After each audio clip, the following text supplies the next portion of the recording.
Oke, assalamualaikum warahmatullahi wabarakatuh. Kita masuk ke pokok bahasan 7, yaitu mengenai uji beda t-test.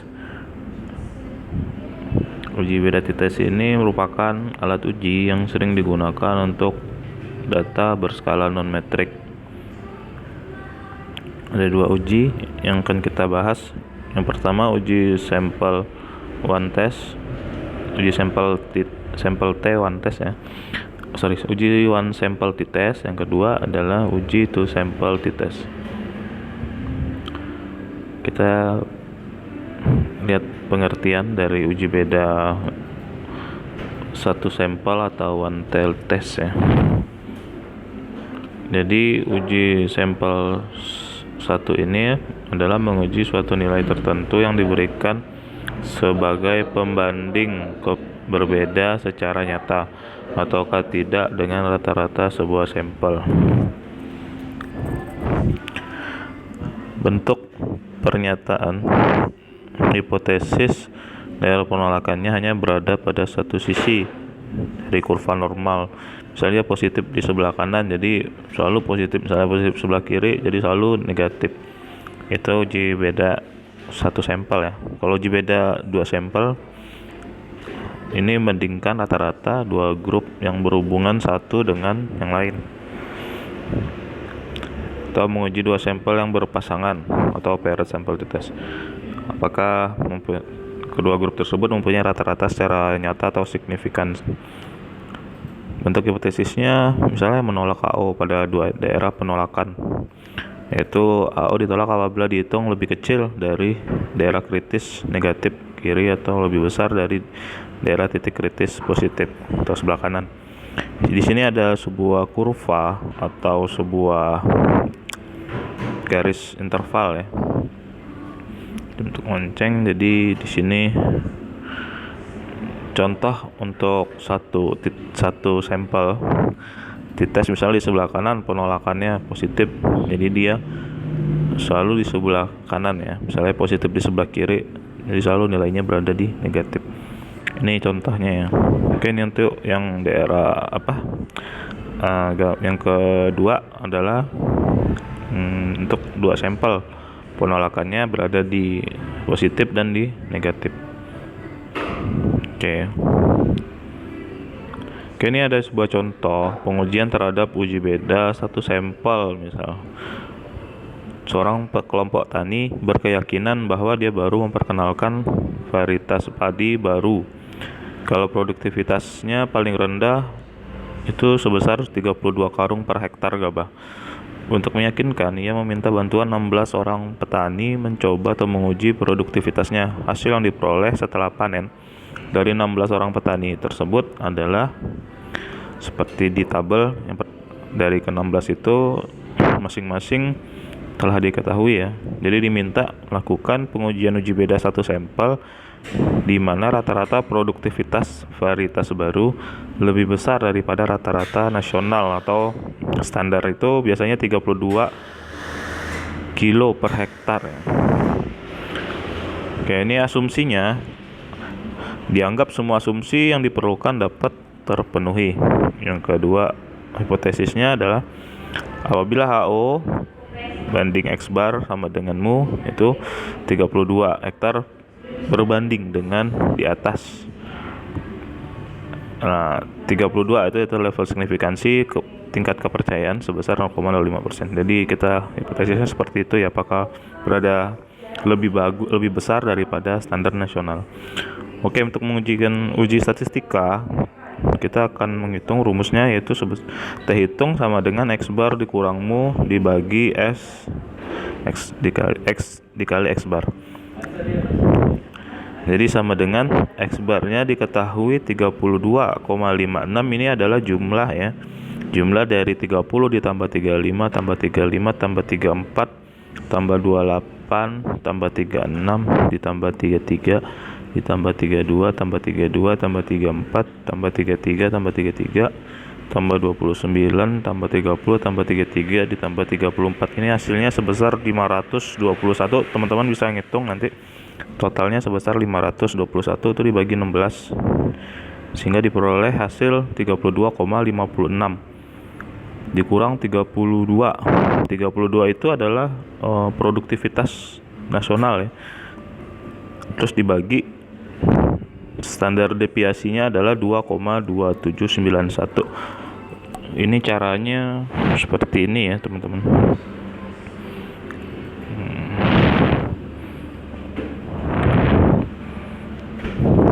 Oke. Ini saya udah mencari sebuah data.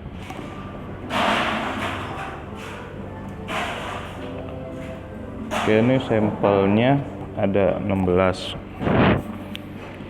sehingga total dari produktivitas dari ke-16 petani itu sebesar 521, dan di sisi sebelah kanan tabel itu ada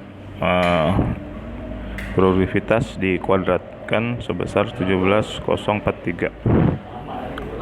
Oke. Ini cara menghitung standar deviasi ya. Jadi kita masukkan nilai dari Y kuadrat tadi itu sebesar 17.043 dikurang 521 dikuadrat dibagi N itu adalah 16, dibagi lagi 16 kurang 1 15, sehingga dapat diperoleh hasil sebesar 2,2791. Oke. Sama ya teman-teman. Terus kita masukkan 2,2791 dikali akar 16, sehingga diperoleh hasil 0,987, sehingga 0,05 T 0,05 0,15 ya kali itu sama dengan 1,753. Ini kita lihat di tabel T ya, 1,753. Jadi T hitungnya itu ternyata lebih kecil daripada T tabel, sehingga dapat disimpulkan untuk menerima HO. Jadi produktivitas varietas baru tersebut masih dapat dianggap sama dengan standar. Oke, ternyata tidak besar hasilnya.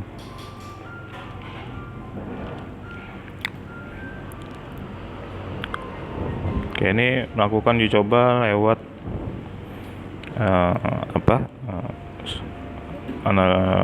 software SPSS. Ini ada t-test. Kita lihat di sini standar deviasinya sama T-nya sebesar 0,8987 ya.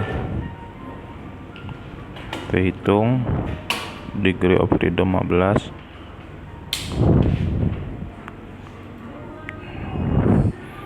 Di sini 1,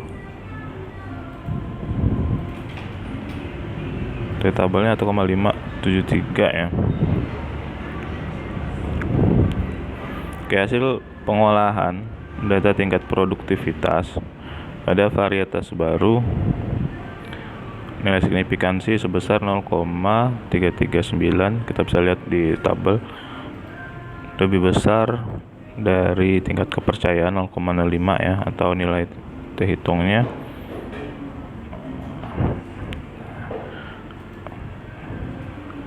ya 0,339 ini lebih besar daripada tingkat kepercayaan 0,05. Terus nilai T hitung 0,97 lebih kecil daripada T tabel sama dengan 1,573. Jadi produktivitas varietas baru tersebut masih dianggap sama dengan standar. Jadi nggak ada perubahan ya. Oke, untuk yang selanjutnya mengenai uji beda 2 sampel. Uji beda 2 sampel ini digunakan untuk menentukan apakah 2 sampel yang tidak berhubungan memiliki nilai rata-rata yang berbeda. Uji beda t-test dilakukan dengan cara membandingkan perbedaan antara dua nilai rata-rata dengan standar error dari perbedaan rata-rata dua sampel, atau formulasinya sebagai berikut. T sama dengan rata-rata sampel pertama dikurang rata-rata sampel kedua dibagi standar error perbedaan rata-rata kedua sampel. Selanjutnya, dalam pengujian uji beda t-test, dua sampel dapat dilakukan dengan dua cara, yaitu pertama uji independent sample t-test atau uji dua sampel independen atau unpaired, yaitu membandingkan rata-rata dari dua grup atau sampel yang tidak berhubungan satu dengan yang lainnya. Apakah kedua grup sampel mempunyai rata-rata yang sama atau tidak? Yang kedua, uji dependent sample t-test, yaitu uji dua sampel dependen, yaitu menguji dua sampel yang berpasangan apakah mempunyai rata-rata yang secara nyata berbeda atau tidak. Oke, ini contoh ya dari uji sampel independen.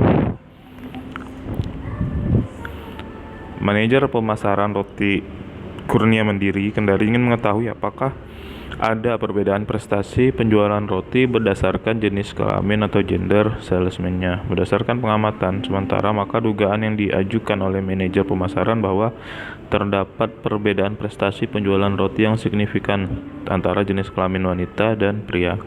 Untuk membuktikan dugaan manajer pemasaran roti Kurnia Mandiri perlu dilakukan pengujian dengan level of signifikan, yaitu alpha sebesar 0,05 atau 5%, atau taraf kepercayaan sebesar 95%.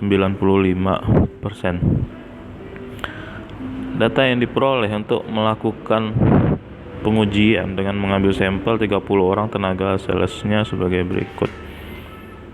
Di sini ada 30 sampel dari dua gender antara wanita dan pria ya. Oke, ini volume penjualan dapatkan hasil wanita sebesar 312, pria 325, pria 450, terus wanita 268, pria 500.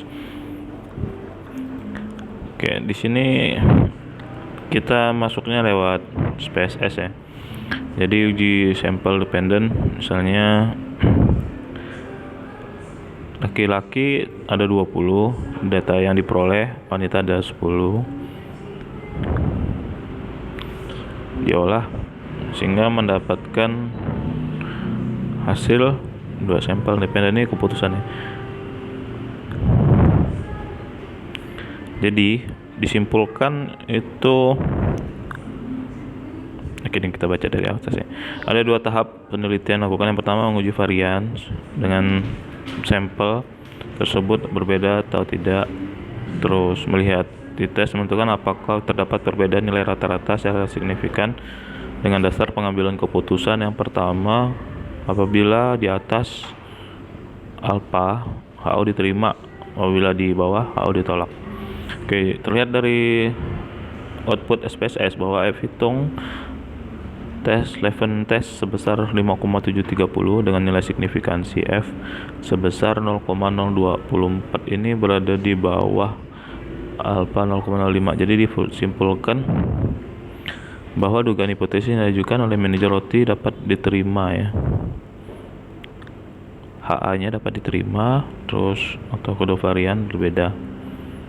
Selanjutnya nilai t-test pada equal variance assume adalah min 5,741 dengan probabilitas atau signifikansi 0,00, t-test itu di bawah 0,05. Jadi dapat disimpulkan bahwa terdapat perbedaan prestasi penjualan roti secara signifikan antara jenis kelamin wanita dan pria. Jadi dugaan hipotesis yang diajukan manajer pemasaran roti ya Kurnia Mandiri Kendari dapat diterima. Oke, ini ada contoh lagi uji dua sampel dependen. Misalnya seorang mahasiswa yang cerdas pada Fakultas Ekonomi jurusan Manajemen lalu ingin melakukan pengujian sikap konsumen terhadap status pionir air mineral merek Aqua dengan Arindo sebagai merek pengikut di Kota Kendari. Berdasarkan sejumlah teori yang dikembangkan, maka hipotesis yang diajukan oleh mahasiswa tersebut adalah terdapat perbedaan sikap yang signifikan antara konsumen yang mengetahui bahwa Aqua sebagai merek pionir dengan konsumen yang tidak mengetahui. Jadi pengambilan sampel dilakukan secara purposive sampling pada 25 orang mahasiswa jurusan manajemen. Data yang diperoleh atas penilaian mahasiswa tersebut Data yang diperoleh atas penilaian mahasiswa terhadap atribut produk Aqua sebagai pionir dan Arindo sebagai merek pengikut sebagai berikut. Diperoleh data dalam sebuah tabel. Penelitiannya yang mengetahui merek Aqua ada 27, ya kan. Merek Arindo 24, merek Aqua 24, Arindo 18. Jadi langkah-langkah yang dilakukan: pengujian 2 sampel dependen melalui SPSS. Yang pertama, jadi interpretasi atau kesimpulan ya, interpretasi dan kesimpulan output pengujian 2 sampel dependen atau PRT. Yang pertama, grup statistik. Jadi sikap konsumen atas penilaian atribut produk air minum mineral untuk merek Aqua rata-rata 26,92, sedangkan Arindo rata-rata 22,16. Yang kita bisa lihat dari PRT sampel statistiknya. Oke. Untuk PRT sampel korelasi, jadi hasil korelasi antara kedua variabel menghasilkan angka 0,413